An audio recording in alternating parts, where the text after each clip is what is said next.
মুহররম মাসে কি কি আমল করব। মুহররম মাস শুরু হয়েছে, আমরা জানি। মুহররম মাসের সবচেয়ে গুরুত্বপূর্ণ আমল হলো বেশি বেশি নফল রোজা রাখা। কারণ নবী করিম সাল্লাল্লাহু আলাইহি সাল্লাম বলেছেন, আফদালুস সিয়াম বা'দা রমাদান শাহরুল্লাহিল মুহররম। আল্লাহর কাছে রমজানের পরে সবচেয়ে শ্রেষ্ঠ রোজা হলো কোন মাসের রোজা? আল্লাহর মাস মুহররম মাসের রোজা। মুহররম মাসকে নবীজি বলেছেন কার মাস? আল্লাহর মাস। সব মাসই আল্লাহর, কিন্তু এটাকে আল্লাহর মাস বলে নবীজি সাল্লাল্লাহু আলাইহি সাল্লাম ইঙ্গিত করেছেন এই মাসটা বিশেষ কারণে মর্যাদাপূর্ণ।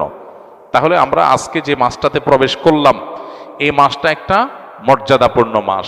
সম্মানিত 4 মাস সম্পর্কে কোরআন যে ধারণা দিয়েছে আমাদেরকে, আল্লাহ বলেছেন, ইন্না ইদ্দাতাশ শুহুরি ইনদাল্লাহি 12 শাহরান ফি কিতাবিল্লাহি ইয়াওমা খালাকাস সামাওয়াতি ওয়াল আরদ মিনহা আরবাআতুন হুরুম।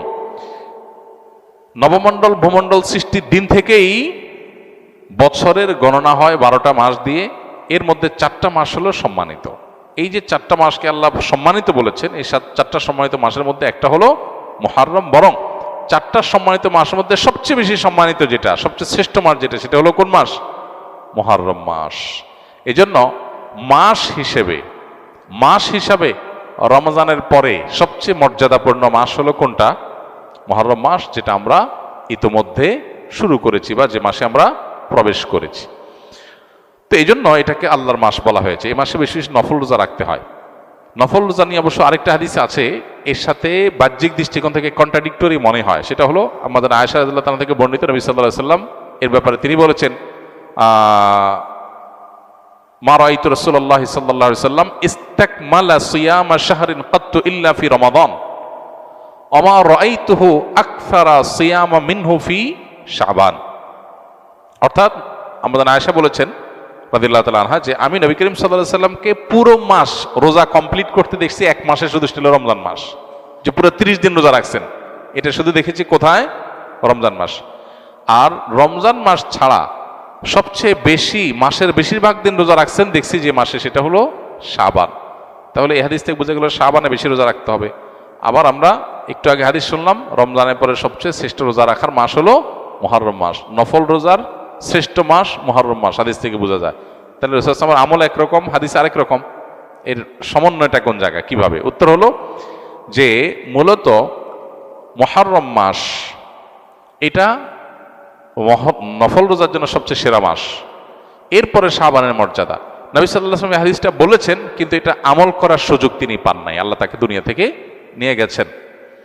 শাবান মাসেরটা আমলের সুযোগ তিনি পেয়েছেন। তাহলে নফল রোজার জন্য সবচেয়ে আদর্শ মাস এটা, সেই হিসাবে বেশি বেশি এই মাসে নফল রোজা রাখা দরকার। আল্লাহ যাদের তৌফিক দিয়েছে, মুহররম মাস উপলক্ষে আমরা 2-4টা হলো রোজা রাখা দরকার। এখানে আমরা যারা আছি, বেশিরভাগ মানুষই হয়তো এমন, মুহররম মাসে আশুরা রোজা রাখা ছাড়া আর অতিরিক্ত রোজা হয়তো যারা সোম বৃহস্পতিবার রাখছেন, আইয়াম বীজ রাখেন, এটা হয়তো রাখছেন, মুহররম মাস হিসাবে রোজা রাখার সুযোগ বেশিরভাগ মানুষের হয়নি। তো এই হাদিসের উপর আমল করার জন্য হলেও আমরা মুহররম মাস উপলক্ষে 1-2টা রোজা রাখবো ইনশাআল্লাহ। এক। দ্বিতীয়ত, মুহররম মাসটা সম্মানিত 4 মাসের একটা। সম্মানিত 4 মাসের বিধিনিষেধগুলো এখানে চলে আসবে। সম্মানিত 4 মাসে যুদ্ধ বিগ্রহ করা নিষেধের সম্পর্কে আয়াত আছে, যদি অনেক আলেমদের মতে এটা মানসুখ হয়েছে। আবার সম্মানিত মাস হিসাবে আল্লাহ তাআলা বলেছেন, ফালা তাজলিমু ফিহিন্না আনফুসাকুম, এই মাসগুলোতে তোমরা নিজেদের প্রতি অবিচার করো না। পাপাচার থেকে বাঁচার জন্য এটা বিশেষভাবে যত্নশীল হতে হবে। ইবাদত বন্দেগীর রুটিন কাজগুলো বিশেষ আন্তরিকতার সাথে করতে হবে। এটা হলো মুহররম মাসের করণীয়। এছাড়া মুহররম মাসের মধ্যে আশুরার দিনটা আছে, সেই উপলক্ষে বিশেষ করণীয় আছে আশুরা রোজা রাখা। আশুরা রোজা রাখা এবং আল্লাহ তাআলার শুকর আদায় করা মুসা আলাইহিস সালামের বিজয়ের কারণে 2টা রোজা রাখা সুন্নাত আশুরাকে কেন্দ্র করে। এ হলো মুহররম মাসের করণীয়। এর বাইরে মুহররম মাসকে কেন্দ্র করে অনেক করণীয় আমাদের সমাজে আছে, যেগুলো একটাও কোরআন বা হাদিস দ্বারা প্রমাণিত নয়। আমি একজন মাদ্রাসার ছাত্র, আমি পড়াশোনার পাশাপাশি পার্ট টাইম আতর মেসওয়াক অনলাইন অফলাইন বিক্রি করলে আমার জন্য ভালো হবে কিনা? এটা এখানে করার মতো প্রশ্ন না। এই প্রশ্নটা করতে হবে কোনো আলেম, বিচক্ষণ কোনো মানুষের সাথে সশরীরে উপস্থিত হয়ে। কারণ এটা ব্যক্তি বিশেষে আলাদা আলাদা পরামর্শ হবে, এটা শরিয়ার কোনো বিষয় না। একজন তালেব ইলম তিনি যদি আতর মেসওয়াকের ব্যবসা করেন অনলাইনে বা অফলাইনে, এটা তো নাজায়েজ কোনো কাজ না, জায়েজ কাজ। কিন্তু তার জন্য এটা করা উচিত হবে কিনা, তালেব ইলম হিসাবে তার এটা করার দরকার আছে কিনা, এটা তার পারিবারিক অবস্থা, সার্বিক অবস্থা, এটাকে বলে পরামর্শ। এই জন্য এই জাতীয় বিষয়গুলোকে কোনো বিচক্ষণ পরামর্শকের সাথে কথা বলে সার্বিক অবস্থা বিবেচনা করে তিনি পরামর্শ দিবেন, সেটাকে মেনে চলতে হবে। বর্তমানে আহলে কোরআন আমাদেরকে বলে যে হাদিস মানার দরকার নাই। আমার বন্ধুও ফিতনায় জড়িত, যদি কিছু বলতেন। আহলে কোরআন যাদের নিজেদেরকে বলে, এরা মূলত মুনকিরে হাদিস, মানে হাদিস অস্বীকারী। যদি কেউ হাদিসকে টোটালি অস্বীকার করে, সে মুসলমান থাকে না। আমাদের সমাজে এই টাইপের মানুষ এখন ভরে গেছে। অনেক লোক আছে, তারা কোরআনের কিছু আয়াতের অংশ বিশেষ এনে সাধারণ মানুষকে বিভ্রান্ত করে। তারা যে সমস্ত আয়াতগুলো সবচেয়ে বেশি কোট করে, এর ভিতরে একটা আয়াত হলো ফাবি আইয়ি হাদিসিন বাদাহু ইউমিনুন। এই কোরআনের পরে আবার কোন হাদিসের প্রতি ঈমান আনতে হবে? এখানে হাদিস বলতে রাসূলের হাদিসকে তারা বোঝায়, অথচ এখানে এই আয়াতের প্রেক্ষাপট, আগপাস কোনো কিছু দেখা দেখি নাই তাদের। এখানে মূলত কি বোঝানো হয়েছে? কোরআন বাদে অন্য যে সমস্ত বিষয়গুলোকে, যে সমস্ত কথা এবং পুঁথি, যে সমস্ত পুস্তক, গল্প, যে সমস্ত সহিফা, যে সমস্ত কথা লেখনী, এগুলোকে মক্কার মুশরিকরা বা কাফেররা যেগুলোকে বিশ্বাস করত, সেগুলোকে ইঙ্গিত করা হয়েছে যে কোরআন বাদ দিয়ে আর কোনটার প্রতি ঈমান আনবে।